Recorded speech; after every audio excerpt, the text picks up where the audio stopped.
जल्दीबाजी में कॉलेज के लिए तैयार होती हमेशा की तरह आज भी नाश्ता छोड़कर घर से बाहर निकल आई थी। बल्कि अब तो ये रोज की ही आदत बन गई थी। सबको नाश्ता करवाने के बाद उसके खुद के लिए नाश्ता करने का टाइम नहीं बचता था। बिन माँ बाप की बच्ची थी, अकेले समय बिताना बहुत मुश्किल होता है। वो बस स्टॉप पर खड़ी थोड़ी उलझन में बस का इंतजार कर रही थी। भगवान के नाम पर दे दे, शेरावाली माता के नाम पर दे दे। अपनी गजब सी आवाज में एक मांगने वाली की पुकार सुनते ही काया पलटकर उसकी तरफ देखने लगी। धूप बहुत तेज थी, उसका चेहरा चमक रहा था। चेहरे पर अनगिनत झुर्रियां थी।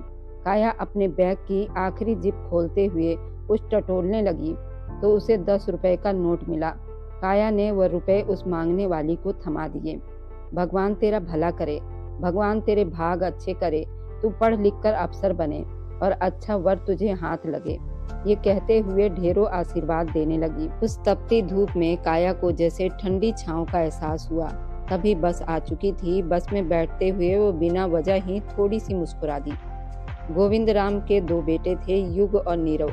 उनकी एक बहन थी। युग की शादी रूहानी देवी से हुई थी। उनका एक बेटा शिवम और बेटियां किरण और प्रियंका थी। ओजस्वी जिसकी शादी दीनानाथ से हुई थी, लेकिन भरी जवानी में ही वो विधवा हो गई थी। उनकी एक बेटी थी काया। पति की मृत्यु के बाद ओजस्वी का रिश्ता दीनानाथ के दोस्त के बेटे से करने की बात चली, जो पहले से शादीशुदा था, अच्छी खासी जिंदगी बिता रहा था।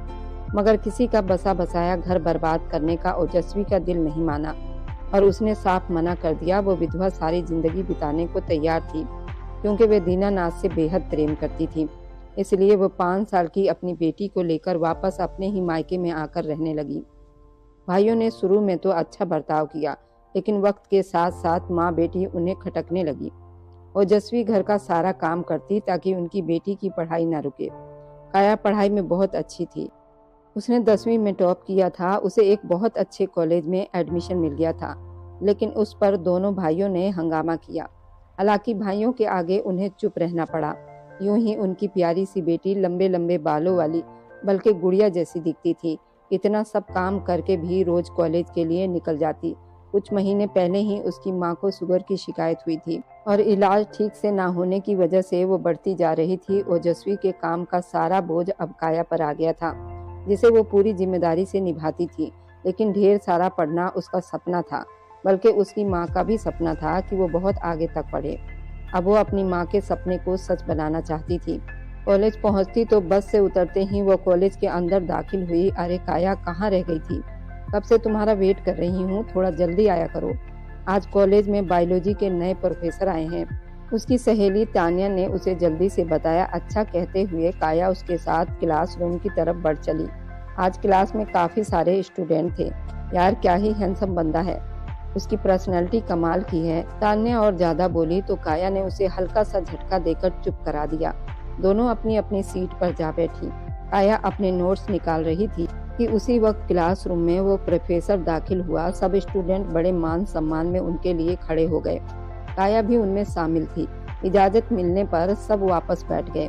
काया की सरसरी निगाहें प्रोफेसर पर टिक गई।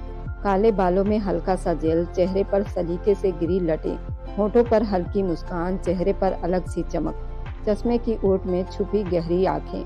काया को बेकाबू सी झुंझुनी हुई और उसने तुरंत नजरें झुका ली। मैं यहाँ नया प्रोफेसर हूँ, उसने चश्मा ठीक करते हुए कहा और सब पर एक एक नजर डालकर अपना परिचय दिया।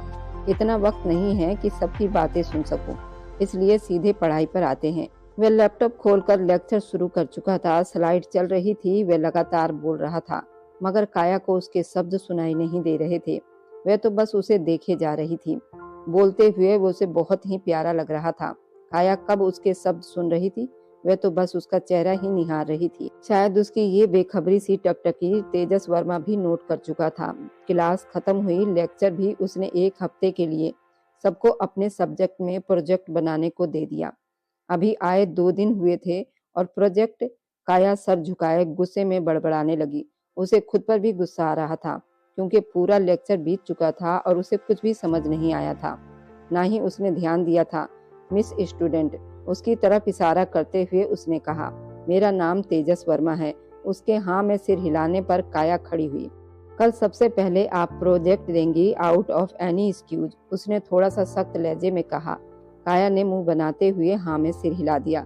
वह जा चुका था, लेकिन काया के लिए एक अधूरी सी कहानी पीछे छोड़ गया था। तुम्हारा मुंह इतना क्यों बना हुआ है? तान्या ने उसके चेहरे की तरफ देखते हुए पूछा। और क्या बताऊं, बिना सुने बिना समझे बस देखती ही रह गई। काया के मन में यही चल रहा था, अब मैं क्या करूं? मैंने तो लेक्चर ध्यान से सुना ही नहीं, अब कल प्रोजेक्ट कैसे बनाऊंगी? परेशानी से कहती हुई वह उठी, उसके साथ बाहर आ गई। ये क्या कर रही हो तुम तो इतने ध्यान से सारी बातें सुनती थी, तुम्हें क्या समझ नहीं आया? तान्या को उसकी लापरवाही पर बहुत हैरानी हुई। मुझे कुछ भी सुनाई नहीं दिया। छोड़ो। उलझन में डूबी काया की हालत देखकर तान्या समझ ही नहीं पाई कि वो क्या कहे, और अगर समझाने बैठती तो जरूर उसका मजाक उड़ाती। अब कहाँ जा रही हो? तान्या ने पुकारा तो काया रुक गई। प्रोफेसर के पास। ये टॉपिक दोबारा समझना चाहती हूँ। क्या कह रही हो? अभी तो समझा कर गए हैं, फिर दोबारा क्यों समझाएंगे? नहीं समझाएंगे तो प्रोजेक्ट कैसे बनाऊंगी? नखरे मत करो, चलना है तो मेरे साथ चलो, नहीं तो मैं चुपचाप चली जाऊंगी।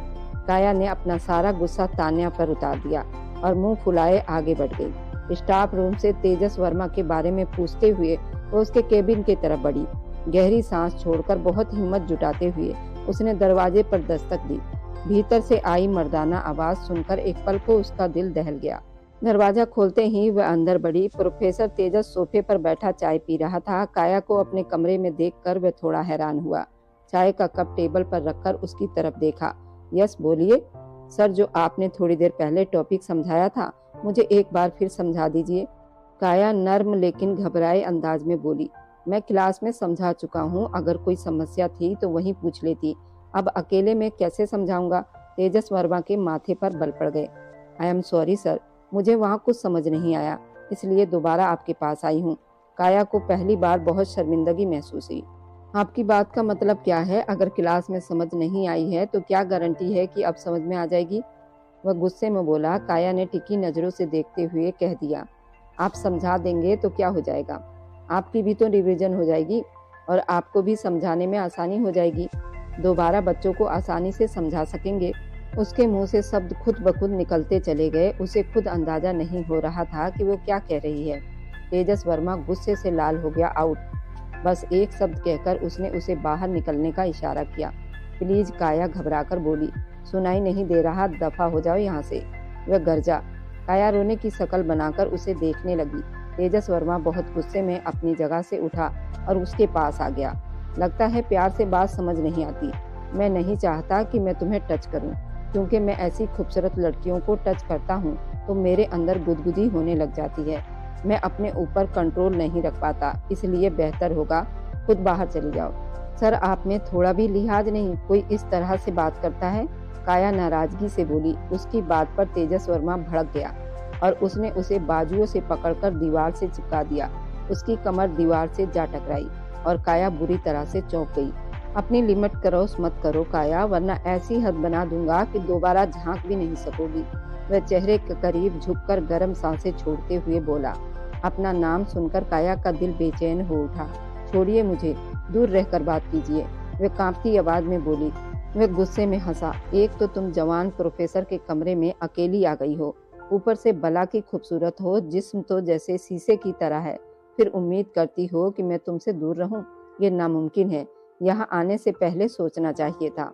उसके रोंगटे खड़े हो गए। प्लीज मुझे जाने दीजिए, काया ने गिड़गिड़ाकर कहा, मगर तेजस वर्मा छोड़ने के मूड में नहीं था। हाथ आई लड़की को कौन छोड़ता है? मुझे अपनी सुरक्षा करनी आती है प्रोफेसर।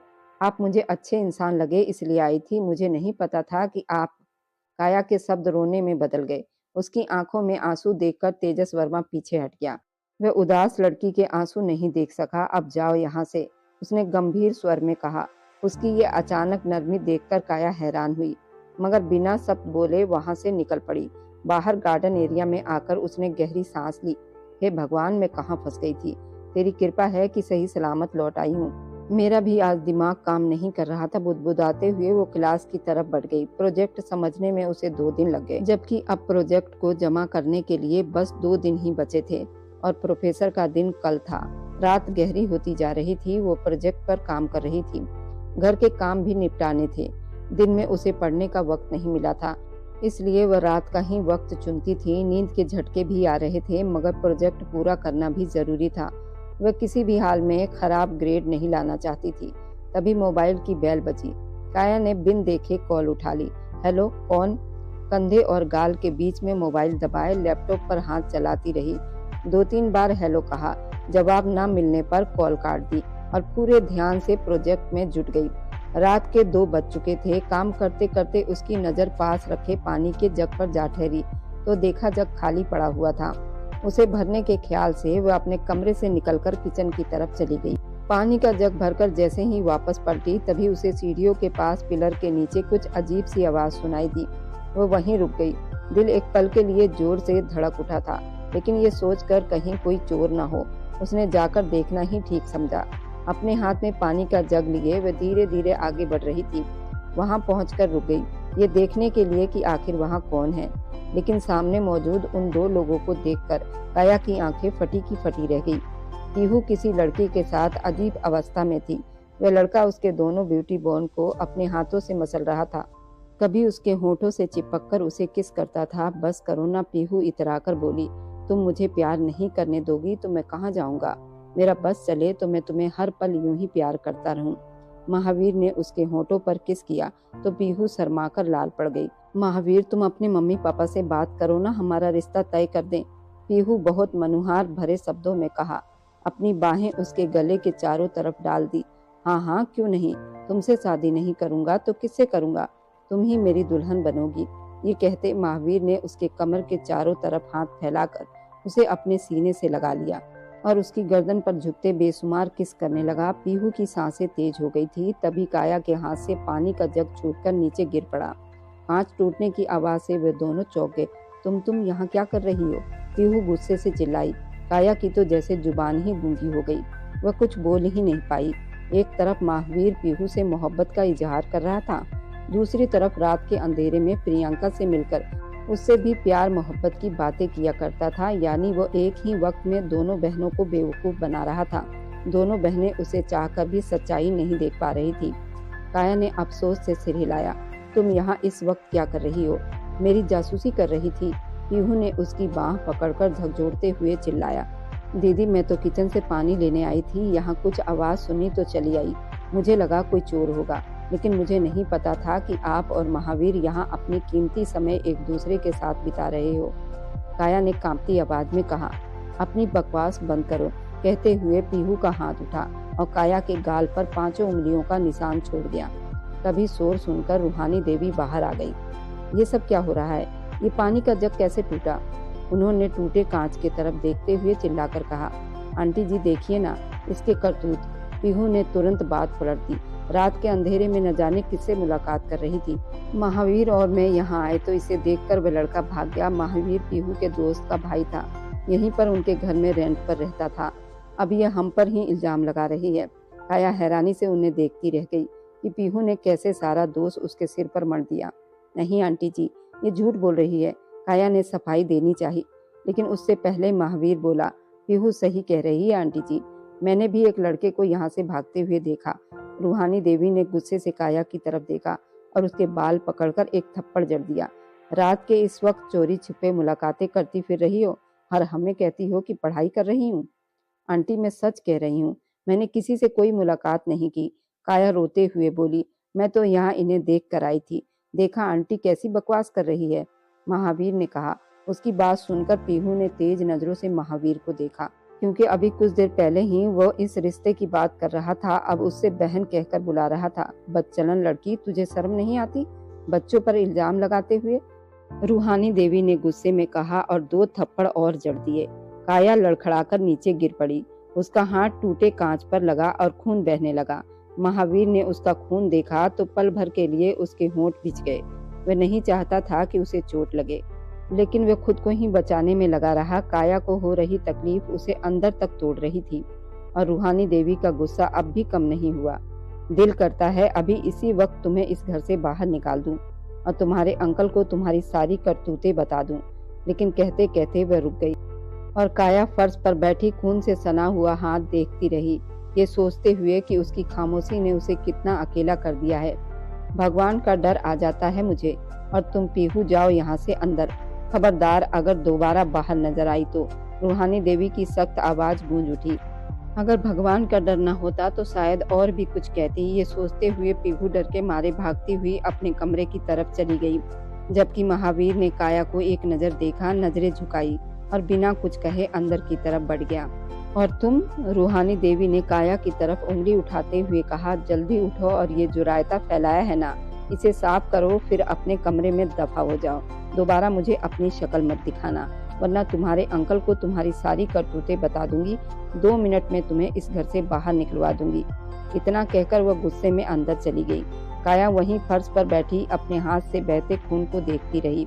धीरे धीरे उस कांच के टुकड़े को निकालते हुए उसकी आंखों से अनजाने ही आंसू टपक पड़े थे। दर्द के साथ उसे अपने माँ बाप याद आ गए, जो कभी उसे कांटा तक नहीं चुभने देते थे, और आज वही काया लहूलुहान पड़ी थी। क्या बिन माँ बाप के बच्चों के साथ यही सलूक होता है? क्या उनका कोई नहीं होता? क्या इसलिए रिश्तेदार अपने भी साथ छोड़ देते हैं? हिचकियों में रोते हुए वह खुद से सवाल कर रही थी। सबने अपनी सुविधा, अपनी सुरक्षा के लिए उसे ही कसूरवार ठहरा दिया था, और जब काया की बारी आई तो वह चुपचाप सिर झुकाकर सब सहती रही। अगले दिन कॉलेज में प्रोफेसर तेजस ने एक नज़र काया की तरफ डाली। वह सिर झुकाए दुपट्टे से अपना चेहरा ढकने का नाकाम कोशिश कर रही थी। आओ अपना प्रोजेक्ट दो, तेजस ने डेस्क के पास खड़े होकर उसे बुलाया। पूरी क्लास की निगाहें काया पर टिक गई। उसका प्रोजेक्ट पूरा था, लेकिन उस वक्त उसकी हालत ऐसी नहीं थी कि वह सहज होकर कुछ बोल पाती। वह नहीं चाहती थी कि कोई उसे इस हाल में देखे। सुबह जब वो हाथ पर कपड़ा लपेटकर कॉलेज आई थी, तब तान्या ही उसे अस्पताल लेकर गई थी, बैंडेज करवाया था और लापरवाही के लिए उसे डांट भी लगाई थी। लेकिन काया क्या करती? ना उसके पास इतने पैसे थे और ना ही घर से अस्पताल जाने की इजाजत। तेजस ने उसकी हालत देखते हुए तंज भरे स्वर में कहा, मेरा ख्याल है काया, आपको छुट्टी ले लेनी चाहिए थी। इस तरह की हालत बनाकर प्रोजेक्ट से बचना और सिंपैथी लेना कोई नया तरीका नहीं। उसकी ये बात काया के दिल में तीर की तरह लगी। सबकी शक भरी नजरें उस पर उठ गई थी। रात की बातें, आंटी के सब, दुनिया में अकेले होने का एहसास। उसकी आंखों से आंसू बनकर बह निकले। पलके उठाकर उसने तेजस की तरफ देखा। उसकी आंखों में शिकायत और दर्द था, जैसे किसी ने तेजस का दिल मुट्ठी में जकड़ लिया हो। वह 2 कदम आगे बढ़ा, फिर खुद को रोक लिया। मिस काया, मुझे नहीं लगता आप अभी प्रोजेक्ट दे पाएगी। जिस दिन जमा करना हो उस दिन आ जाइएगा, तेजस ने समय रहते हुए कहा। नहीं सर, मैं अभी प्रोजेक्ट दूंगी। काया की कांपती आवाज में भी दृढ़ता थी। आप लैपटॉप पर स्लाइड बदलते जाएं, मैं बोलती जाऊंगी। उसने कहा, क्या तुम ये कर पाओगी? तेजस ने हैरानी से पूछा। 100% सर। काया हल्की सी मुस्कुराई और उसकी मुस्कुराहट में अजीब सा आत्मविश्वास था। तेजस उसके पास आकर लैपटॉप ऑन करने लगा। प्रोजेक्ट शुरू हुआ और काया का कॉन्फिडेंस देखकर तेजस सच में प्रभावित हो गया। प्रोजेक्ट इतना शानदार था कि पूरी क्लास तालियों से गूंज उठी और काया के चेहरे पर जीत की चमक आ गई। बहुत अच्छा, यू डन वेरी इम्प्रेसिव। तेजस ने तारीफ की तो काया ने बस सिर झुका दिया। घर लौटने के बाद काया ने सबके साथ बोलचाल लगभग बंद कर दी थी। जिन्हें वह अपना मानती थी, वह उसके खिलाफ खड़े थे। प्रभु, प्रियंका, नीनू, सबको वो बहन मानती आई थी, लेकिन पीहू की हरकत के बाद उसका दिल सबसे खट्टा हो चुका था। अब सिर्फ अपने काम से काम रखती थी। सारे काम निपटाकर सीधे अपने कमरे में चली जाती। अगले दिन प्रोजेक्ट जमा होना था। आज उसका सारा काम लगभग पूरा हो चुका था। शाम को कमरे की तरफ जाते हुए उसने अपने नाम की आवाज सुनी। काया, किसी ने पुकारा। पलट कर देखा तो शिवम दूर खड़ा उसे देख रहा था। वह हैरान रह गई, क्योंकि आज तक शिवम ने उससे बात तक नहीं की थी। मेरे लिए एक कप कॉफी लेकर स्टडी रूम में आओ, उसने रौबदार लहजे में कहा। काया थोड़ा घबरा गई, फिर किचन में जाकर कॉफी बनाई। स्टडी रूम में पहुंची, जहां शिवम एक डायरी में कुछ लिख रहा था। शिवम जी, आपकी कॉफी, उसने धीरे से कहा। यहाँ टेबल पर रख दो और बैठो, शिवम ने गंभीर स्वर में कहा। मुझे तुमसे कुछ बात करनी है। उसकी गंभीर आवाज सुनकर काया का दिल और तेज धड़कने लगा। उसे समझ नहीं आ रहा था कि आखिर अब उसके साथ क्या होने वाला है। डर से कांपती हुई काया के गले में बड़ी मुश्किल से आवाज निकली थी। जी बोलिए। शिवम ने उसे ऊपर से नीचे तक देखते हुए यूं ही पूछ लिया, किस कॉलेज में पढ़ती हो? काया हैरानी से उसकी तरफ देखती रही, फिर धीमी आवाज में कॉलेज का नाम बताया। शिवम ने कुछ सोचते हुए सिर हिलाया और ठोस लहजे में कहा, ठीक है, कल से तुम कॉलेज नहीं जाओगी। उसकी बात सुनते ही काया की आंखें हैरानी से फटी की फटी रह गई। आप ये क्या कह रहे हैं शिवम जी?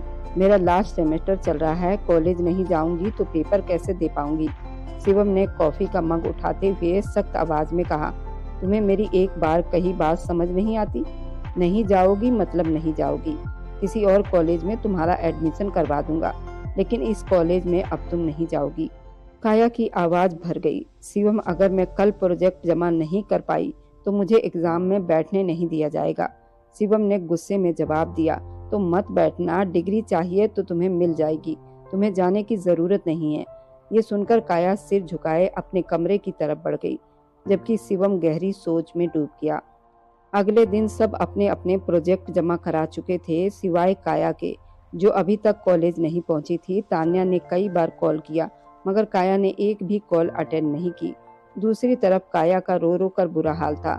जिस प्रोजेक्ट के लिए उसने अपनी नींद, चैन, सुकून सब कुछ बर्बाद किया था, उसी से उसे दूर रखा जा रहा था।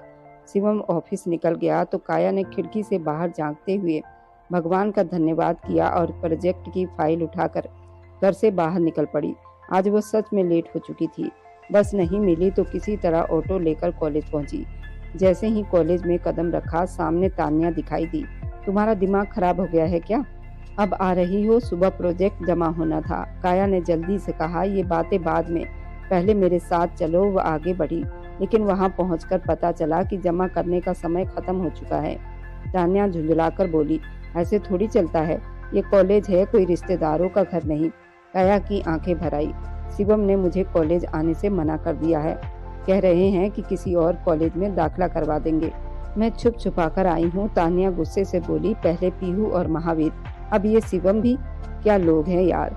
फिर नरम पड़ते हुए बोली, चल प्रोफेसर तेजस के ऑफिस चलते हैं, आज हमारे पास वजह है, शायद प्रोजेक्ट एक्सेप्ट कर लें। तान्या ने मासूम सा मुंह बनाकर कहा, मैं साथ नहीं चलूंगी, डांट खाने का शौक नहीं है मुझे, तू जा, मैं कैंटीन में इंतजार कर रही हूँ। मजबूरी में काया तेजस के ऑफिस की तरफ बढ़ी। दरवाजे पर हाथ रखते ही वो खुल गया और काया आंखें बंद करके बोलती चली गई, सर प्लीज, ये मेरा प्रोजेक्ट है, एक्सेप्ट कर लीजिए, मैं मजबूरी में फंस गई थी। आंखें खोली तो सामने का नजारा देखकर उसके पैरों तले से जमीन खिसक गई। कमरे में तेजस के सामने एक आदमी खड़ा था, जिसके हाथ में पिस्तौल थी और वो गुस्से में कुछ कह रहा था। पिस्तौल देखकर काया के हाथ पांव कांपने लगे। तेजस को पहली बार खुद पर गुस्सा आया। उसने झटके से काया की बाह पकड़ ली और उसे बाहर ले जाकर दीवार से लगा दिया। उसकी आंखों में गुस्सा भी था और कोई अनकहा डर भी। पिछली बार भी समझाया था, मेरे कमरे में मत आना, तुम्हें समझ में क्यों नहीं आता? काया की सांसें तेज चल रही थी। आपके हाथ में पिस्तौल, तेजस ने दांत भींचते हुए कहा, अपनी जुबान संभालो काया, हर हथियार उठाने वाला आदमी गुंडा नहीं होता।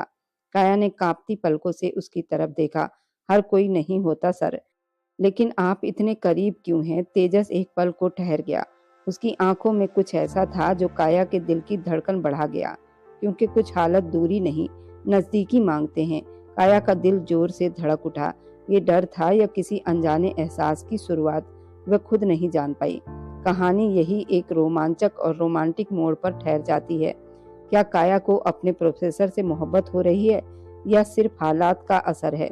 आखिर काया की शादी किससे होगी? आगे की कहानी और भी ज्यादा दिलचस्प, भयानक और रोमांटिक होने वाली है। बने रहिए और मेरी वीडियो जहां कहीं से भी आप लोग देखते हैं, कमेंट में अपने शहर और राज्य का नाम जरूर बताएं। मुझे आप लोगों का कमेंट पढ़ने में बहुत आनंद आता है और उन सभी का मैं बहुत बहुत धन्यवाद करना चाहती हूँ, जो लोग मेरी वीडियो को देखते हैं, लाइक करते हैं और शेयर करते हैं।